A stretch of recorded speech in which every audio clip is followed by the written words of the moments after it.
Bom dia, boa tarde ou boa noite. Estou apresentando aqui o vídeo da disciplina de Teoria Geral do Direito Privado, que vai tratar da bioética dos direitos de personalidade.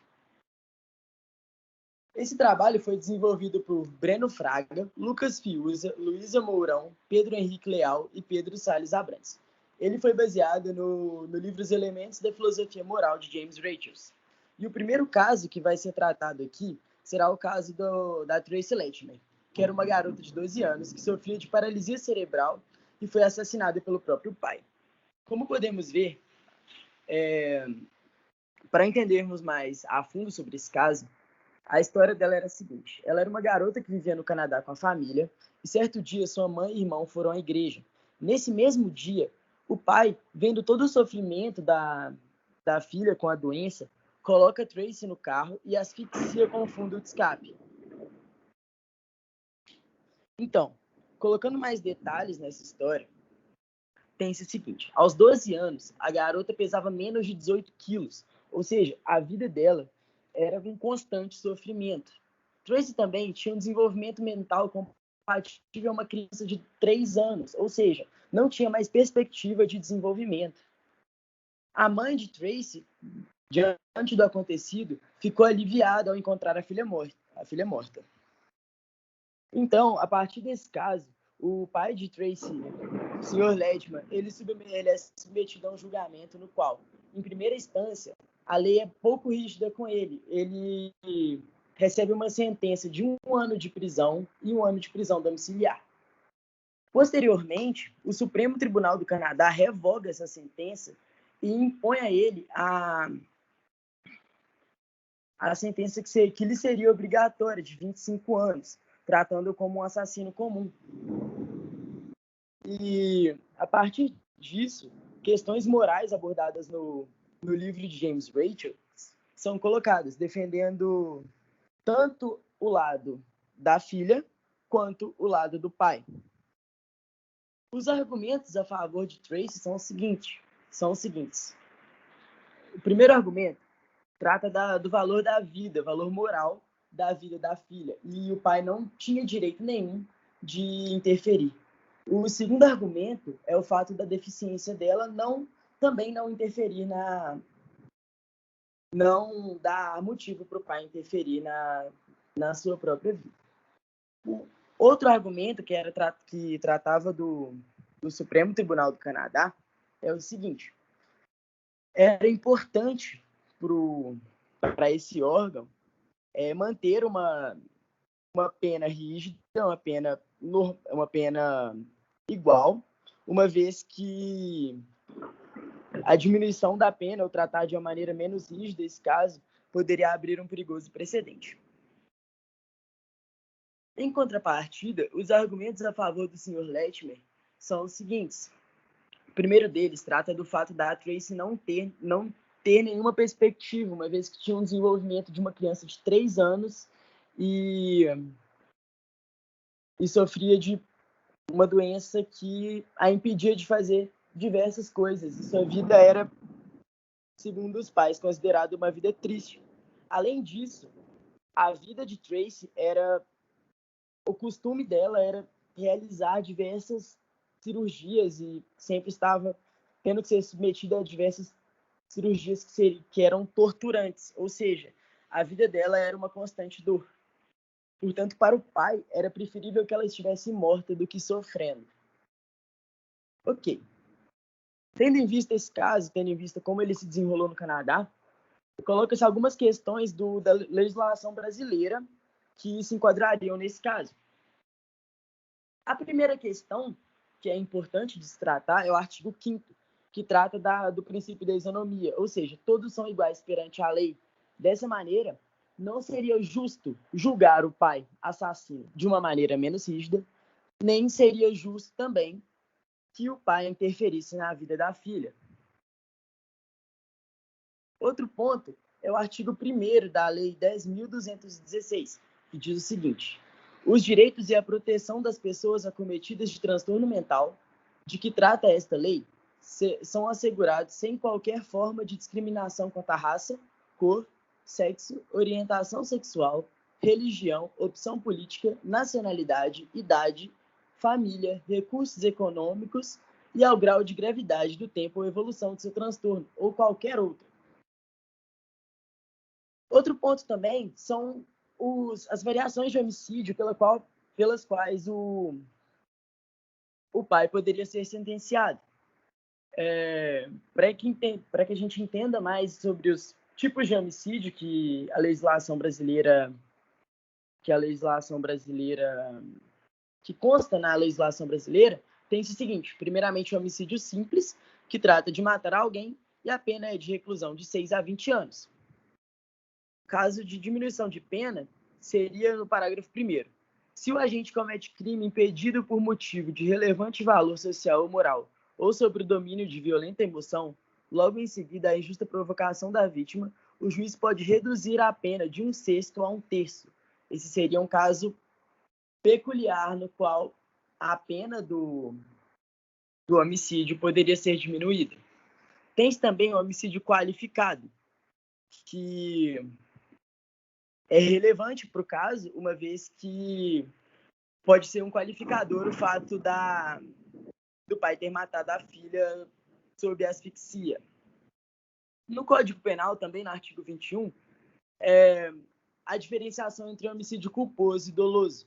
No homicídio culposo, no parágrafo 4º, consta o seguinte: a pena é aumentada de 1/3 se o crime resulta de inobservância de regra técnica de profissão, arte ou ofício, ou se o agente deixa de prestar imediato socorro à vítima, não procura diminuir as consequências de seus atos, ou foge para evitar prisão em flagrante.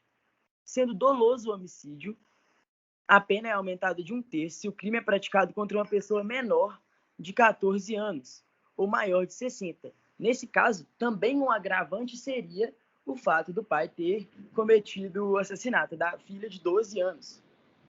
A conclusão, então, seria a seguinte: se buscarmos na doutrina Nelson Hungria, ao parafrasear Nelson Hungria, tem-se o seguinte: que nada há de piedoso na eutanásia. Na verdade, esse é um ato egoísta. A verdadeira piedade se daria ao preservar a vida humana. Há de se concordar com essa teoria, haja vista a instituição do direito à vida como direito fundamental, que, portanto, deve ser respeitado. Sr. Latimer não tinha direito de decidir até onde iria a vida de Tracy e foi justamente julgado pela Suprema Corte Canadense. Então, diante de todo esse caso, a opinião que a gente coloca em relação aos aspectos morais desse caso é que o Sr. Latimer não tinha direito de decidir até onde iria a vida de Tracy, por mais que ele estivesse sofrendo ao ver as condições da filha. No Brasil, então, o que temos para colocar aqui que a questão da eutanásia, ela ainda não é objetiva, ela ainda não é uma questão objetiva, não é uma tipificação objetiva na legislação brasileira. Entretanto, o caso do Sr. Latimer poderia ser encaixado, de certa forma, de uma maneira inaceitável. Olá, meu nome é Breno e eu fui designado a apresentar o caso da bebê Teresa como segunda parte do nosso vídeo. Esse caso é relacionado à doação de órgãos de um bebê anencefalo antes da sua morte. Bom, quem era Teresa? Teresa nasceu na Flórida em 1992 e era portadora de anencefalia.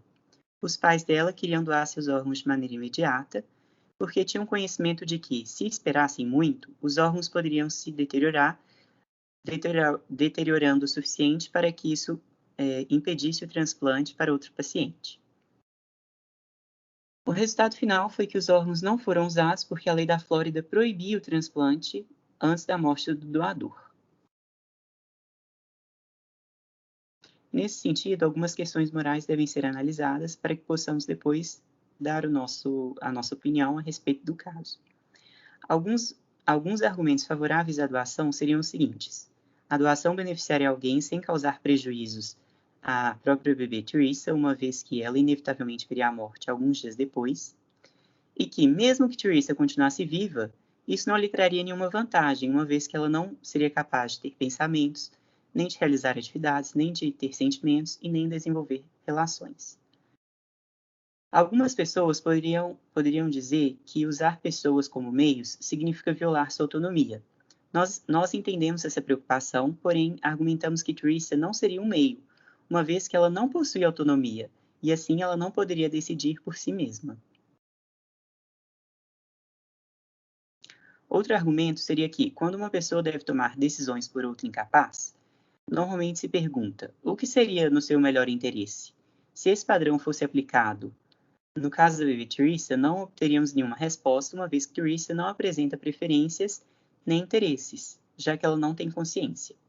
A solução que apresentamos, então, é que é dar Teresa já como morta, embora ela não se encaixe no critério técnico de morte cerebral. Esse entendimento, na nossa opinião, facilitaria a solução encaminhada, porque nos permitiria tratar o tema com maior tranquilidade. Alguns argumentos contrários à doação também poderiam ser apresentados, no entanto, eles seriam facilmente refutáveis com base nos argumentos anteriormente mencionados.